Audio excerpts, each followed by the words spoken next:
WrestleMania 34 is now in the books, and well, as you can tell, my voice sounds like it's been put through a wood chipper twice, regurgitated by someone, and then put through said wood chipper again. Because if you're stuck in an arena for 8 bloody hours, shouting your head off at a wrestling match, anything is technically possible. The night ended quite fantastically, despite the fact the event was of fluctuating quality, to say the least, as me and Rico behind me there met Bill Apter on the streets of the city, had a nice picture and a nice talk with the great legendary photojournalist, and could not have been a nicer person. You, sir, Bill Apter, are fantastic, and you made mine and Rico's weekend ever more amazing for it.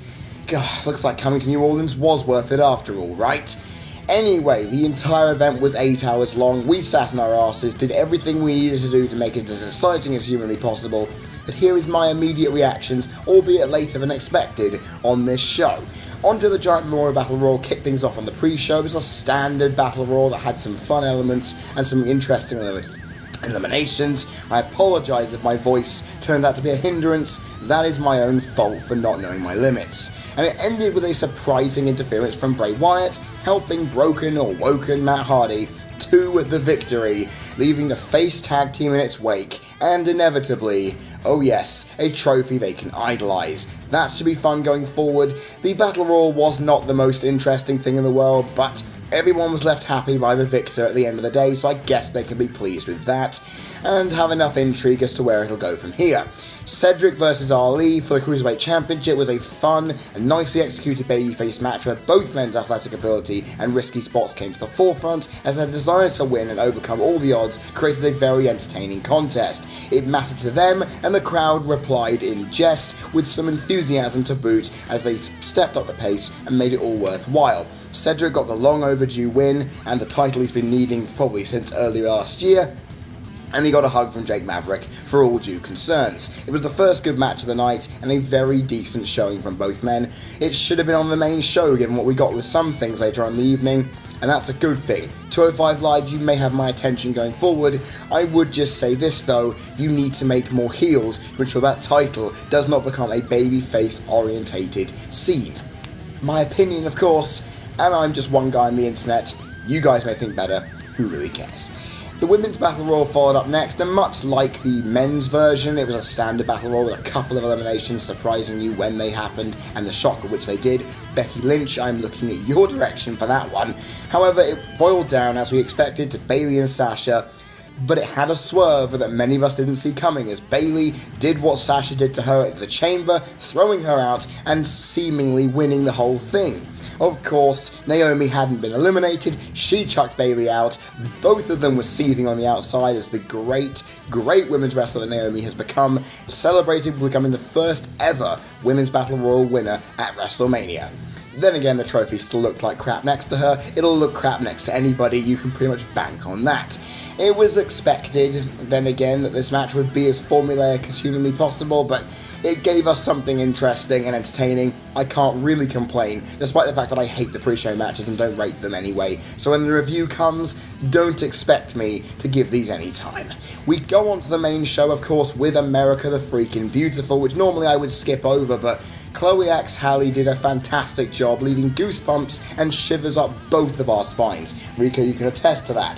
The fact is, I wasn't expecting this to be any good, and, well, it kicked the night off in a fashion that really got me more psyched than I thought possible, and of course the return of Pyro helped with that. We started off with the Intercontinental Championship match, which saw Seth Rollins seal his Grand Slam title set, with an athletic powerhouse of a contest where all three of these men finally managed to take all of their skeletons out of the closet and make everything work. They were holding back in matches and promos building up to this, And it showed, as this one hit every stride we could hope for. And my god, from start to finish they had the crowd in the palm of their hands, as Miz, Balor and Rollins put all on the line and came through with a barn burner of a mid-card title match to kick the wrestling off proper on this evening. The skull-crushing finale off a Rollins springboard attempt was the highlight of all of these great moves, as Rollins came through with the onslaught with 2 curb stomps to win the match outright. And was Burn It Down Pyro, sorry, my brain is a little rattled, could be felt from one side of the arena to the other. I felt like what was remaining on top of my head was burnt clean off. Then again, if you sat closer, I hope you weren't wearing any peroxide hair products, you could have gone up in flames too.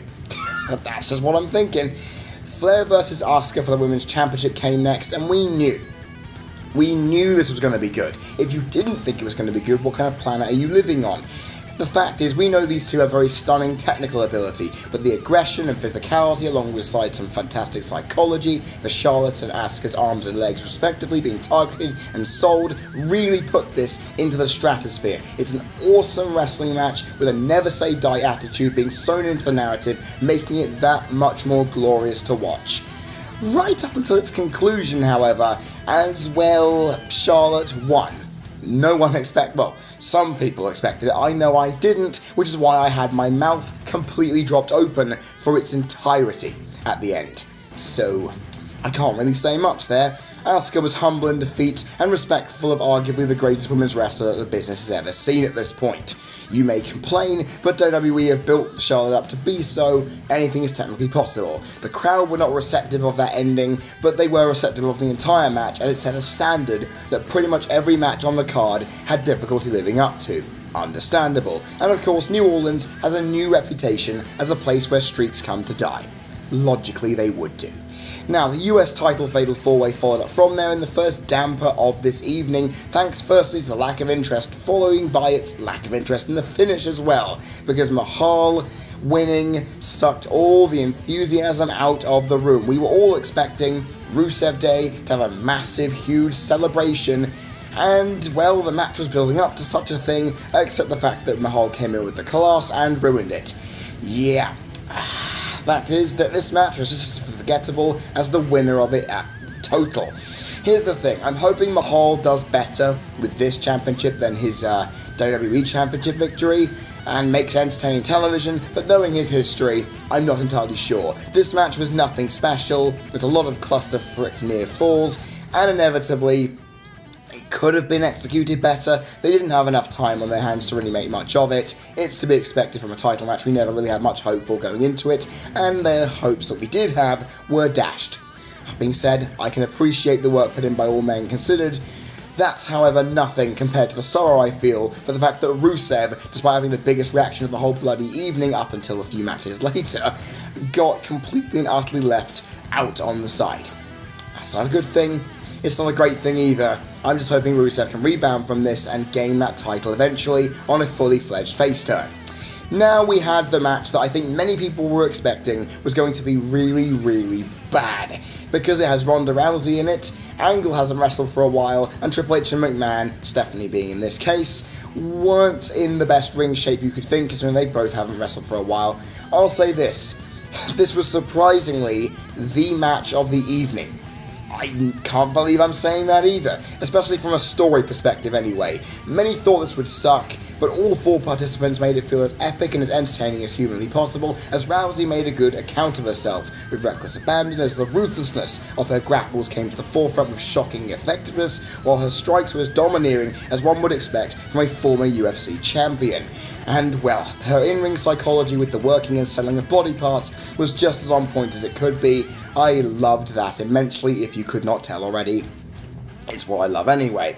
On top of that, okay, some of her move applications were a little sloppy, but if that's all I can criticise from her performance, she's going to go far in this business. Okay, her mic work needs to be tidied up a little bit, and she needs some finesse and polish in her move fluidity to stop it looking as choreographed as it did at times, but that is nothing compared to the happiness that we all felt realising that she brought her A-game, and all the components of this match came together to make something entertaining and rightfully downright fantastic, which is incredible considering we all thought in the build-up that it was never going to reach these heights. Angle and Triple H played their physical and athletic follies well and showed that they still had awesome chemistry after all these years, while Stephanie played the biggest heel role she could, and we loved watching her get her comeuppance finally after many, many years of false hopes, which is fantastic. The crowd were hot for Ronda and pretty much the entire match from the get-go, and we were on our feet for the whole thing. So I guess that was job done by WWE. They over-delivered and exceeded expectations on a match we thought was going to be bad, and I can't really say much more. On top of that, to add a cherry on this cake, I got my first prediction correct of the evening. I went 0 for 6 up until this. Thank you, Ronda and Kurt. I appreciate it immensely. You have no idea how happy this made me. Then again, the match was amazing anyway, so that just added even more to my cherry-topped cake full of excitement. Oh yeah. Then however, we had to go from a downward trend as the Bludgeon Brothers won the Tag Team Championships. The result was predictable, but when adding intense physical dominance of the eventual winners to the athletic and high-flying tendencies of their opponents, made for a match that was stimulating but nothing of major interest, and while many expected this to be as good as the predecessors that the Usos of the New Day had formulated beforehand, the fact is, it was all about Harper and Rowan, which inevitably meant that it kind of fell flat in its face. And it meant that people were disappointed, but the match did its job. I can't complain with that. And at the end of the day, the New Day's entrance with the pancake minions doing the worm outside was hilarious and fun. So it kind of bridged both worlds. A domineering physical performance with some utter comedy at the beginning. Is that all we want from our wrestling? I can pretty much say it's in there, and that's some of the ingredients we need. That's all I can say. We follow on then with Taker versus Cena. Now there was a lovely swerve with an Elias performance. The crowd were getting a bit restless. They wanted Taker. Cena had already run to the back at the end of the Charlotte versus Asuka. And we were all thinking, is it going to happen? The coat was in the ring with the hat being burnt into cinders as Taker came through with all the aplomb you'd expect. He then squashed the stalwart of the company for the last 15 bloody years. Okay, that was unexpected, but the crowd lapped it up. They were on their feet praising Taker with a greatest hits display of what we know him for as the Dead Man, which of course no one expected him to come back as, which meant everybody was overjoyed, regardless of how the match would have gone anyway. And, well, it was inevitably a fun contest that kept the crowd going for most of the rest of the evening, I would say. The crowd may have loved it, but I felt it was a little too overblown for what it was, but it was enjoyable, so I can't complain. We then moved on to Bryan and Shane versus Owens and Zayn. Holy crap, that rhymes. I must be some kind of poet or something. Here we go. This match had psychology woven through it so nicely with that diverculitis chest of Shane McMahon being beaten into oblivion and Daniel Bryan having his head kicked in for good measure by Sami Zayn because he knows what he's frickin' doing. And it had a feel-good ending that we all wanted to see. However, despite those good points, the crowd was relatively mute thanks to Bryan being taken out early on, and, well, it left Owens and Zayn to beat down Shane O'Mac and have his subsequent comeback come down through to very little fanfare, which is understandable, but then again, the story elements, working that chest, and Shane fighting back and hitting a coast-to-coast from the Tree of Woe position, which is lovely, was not enough to really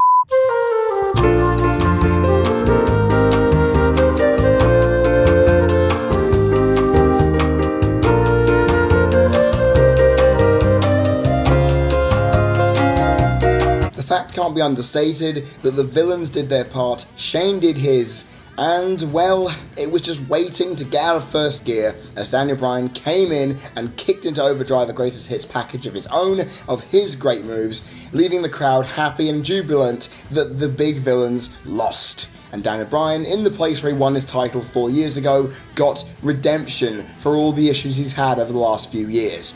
I just wish this match could have been more violent and aggressive given the build-up and the feud, but we got enough psychology-rich elements to kind of deal with that, and Daniel Bryan had his feel-good moments, so the match did what it had to do, but there could have been more to come from it if that booking decision with Bryan wasn't done so early. That being said, WWE know what they're doing, they got the crowd on their side in the end, and that should be all that matters. Then again, this match would probably be, 2.5, 3-star territory? I shouldn't complain. It was good enough on its own merits. We then reach Bliss versus Jax for the Raw Women's Championship, and there's no doubt that this match could have been more one-sided in favour of Jax and a lot shorter in the process, but it was a decent contest at the end of the day. Jax threw Mickie James around like a rag doll, Bliss used her cunning to fight against the inevitable tide, but one superb second rope Samoan drop and some utter dominance proved enough to give Jax the championship that was long overdue, and inevitably we all saw it coming, but we appreciated Jax and gave her the applause she deserved for winning the title and showing the emotion to boot, which is lovely indeed. Now, this could have resembled Chyna vs. Ivory from WrestleMania X7, allowing more time for the match I'm about to talk about. But hey, at least Jax and Bliss showcased themselves at the height of their abilities in the storyline's context, and I can't complain. I really can't. It was a solid contest. Many would say it's disappointing. I can fully understand you. But hey, I'll take what I can from it. However, we reached the match that I think a lot of people would want to talk about, but we're talking about it for the wrong reasons. AJ Styles versus Nakamura. Now, despite the hype that these two athletes have in the context of the match and the overall wrestling world in its entirety, we were catered instead of a really good, psychology-rich, athletic, fluidly hard-hitting, fast-paced contest with a slow and decidedly methodical one that was disappointing. Instead of having us applauding all the way through, most of us just sat on our hands because we were waiting for it to kick out of the starting blocks and really go up in quality. It was still decent enough. There was some good babyface psychology as they resiliently wore each other down through the legs and the head, trying to make sure that they wouldn't be able to get out of where they were, being equally matched and knowledgeable as they were. But it just left us wanting more. There was intrigue, but there was nothing really to capitalize on it. And it left the most hyped of contests on this card feeling as underwhelming as humanly possible, despite the good efforts put in to make it somewhat interesting. That being said, Styles retained, as I predicted, shockingly after one Styles clash, because many people thought they would have gone on for about 10 minutes longer than they did to really amplify things. However, they didn't. But what did come through that surprised many was Nakamura's heel turn. Now, I think WWE underplayed and undervalued this match on purpose, so we were kind of irritated and annoyed, so when the heel turn came through, it would wake us up and give the reaction that we needed, which is exactly what happened, and I can't go wrong with that. However, the fact is, I cannot be more disappointed with this match. It should have been a barnstorming show stealer. Unfortunately, it wasn't. And we're left to look at SmackDown and wonder what the hell is happening on Tuesday to see how all of this comes to fruition, because if they don't deliver something good, it's a wasted opportunity and a wasted match that should have been a million times better than it actually was. It was probably a 2-star contest on paper if I was going to analyse it properly, but I know these guys should have done a lot more, and I blame the creative direction of this contest and the limited time they had for it. And I couldn't be more annoyed with it. We then go on to, well, something arguably perplexing, absurd, and frankly ridiculous. Strowman and his mystery partner winning against the Bar, a result that we knew was coming. We shouldn't have been surprised at that. What we were surprised, however, was the partner in choosing. Braun Strowman, okay, had to deal with the Bar doing a spectacular New Orleans-style Mardi Gras parade entrance. Lovely. He then destroyed the float and scared off all the costume jesters. Even better. However, he walked past No Way Jose, Rey Mysterio, and Trent Seven to get a kid in the crowd to be his tag partner, and Rico's face behind me basically showcases his opinion on this, because he hated it. Or should I say just found it so perplexing and crazy that it melted his brain. That being said, Strowman showcased his domineering physical prowess and his comedic timing-ish to all that would watch, and he won his first title in the company. So I can't complain there, but the one thing though is that this match was a complete anticlimax, given the whole spinning narrative yarn in it was all down to who the partner was, and we all were left aghast. However, that being said, Nicholas got the biggest pop on the night outside of Ronda Rousey, so yeah, Not to mention he also got closer to the main event of Mania than CM Punk ever did, which, as a Punk fan, makes me very upset to say, but at least I can in jest. And Rico can stop covering his face with his hand because we can stop talking about this. That being said, though, the Louisiana State Athletic Commission highlights that you have to be over 18 to wrestle, which means that, well, Strowman may be losing the titles on Raw. The match was nothing, really, and it probably is going to be forgettable, if not for that shock partner decision. Oh well, at least we can go on to the main event knowing it's going to be surprising and exciting, right? Well, no. Oh boy, as Lesnar versus Reigns, as you could predictably expect, had the crowd giving no interest to it whatsoever, as beach balls were everywhere in the arena. I am not joking you here, they banned them, yet they obviously didn't check through the metal detectors, because they're not made of freaking metal, of course, leading to, about 10 of them flying around the arena while we chanted, "This is boring, this is awful." But I have to look at this match from a analytical perspective briefly to tell you all that, okay, the crowd weren't interested, it was kind of underwhelming, but it still had the ingredients of what it needed to make the match somewhat decent. From a story and pace standpoint, it was solid for what the build-up gave us, being very aggressive, hard-hitting, running at you like a steam train, and having some blood eventually, which is nice. However, the fact that, well, Roman kicked out of 5 F5s, and then didn't have a match called off after being busted open and bleeding like a stuffed pig, annoyed everybody, especially a guy from Israel who was sitting right next to me, who highlighted his disdain for Roman Reigns even more so than usual. And the fact that Lesnar won surprised everybody. At least it got us talking, as WWE people say. At least it left us with something we could be happy about. Unfortunately, if Lesnar is leaving, we are not going to be, because that title is still on a part-timer at the end of the day, and if Roman Reigns can't beat Lesnar in the ring at WrestleMania despite kicking out of 5 freaking F5s, who the hell could be? And here's the thing, the match, probably when I analyse it and watch it again, will do better than you think, because there were some solid ingredients and a decent foundation there for a good match. It's just that the crowd didn't care, and inevitably it subdued the entire contest. Then again, I did say going in that I would think that they put on a decent match, and by the looks of it, they did.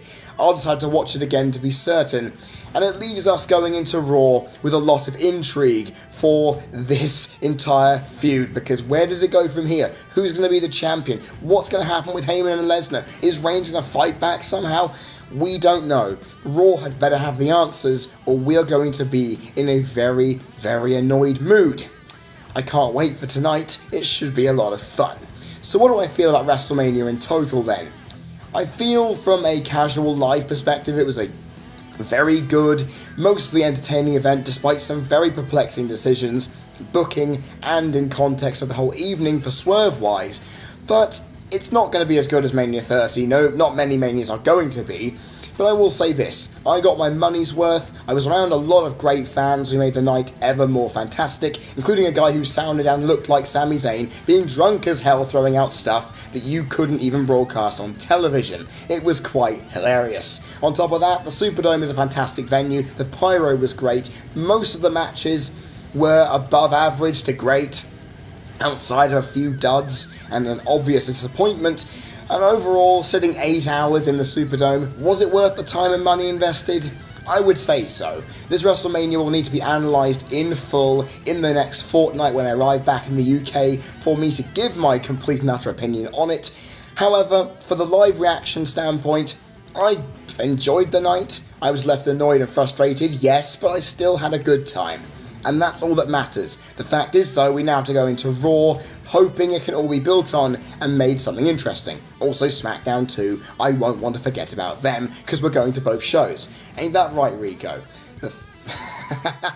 Yep, the subtle, slight, silent nod of one badass right there. It's quite fantastic. Anyway, guys, I hope you've all enjoyed this sum-up of WrestleMania from my live perspective. What did you all think of the show? I'm pretty sure we're going to have a complete divergence of opinions either way on this one. Put your comment in the comment section below. And of course, if you do not want to miss the Raw and SmackDown reactions coming on Wednesday, all you have to do is click the subscribe button and hit that notification bell so you do not miss a thing. And not to mention, a cheeky like would go a long way as well. I have been Freddy Thomas. You've been people watching. This has been the WrestleMania 34 reactions video for the CC Network. And I will see you all next time.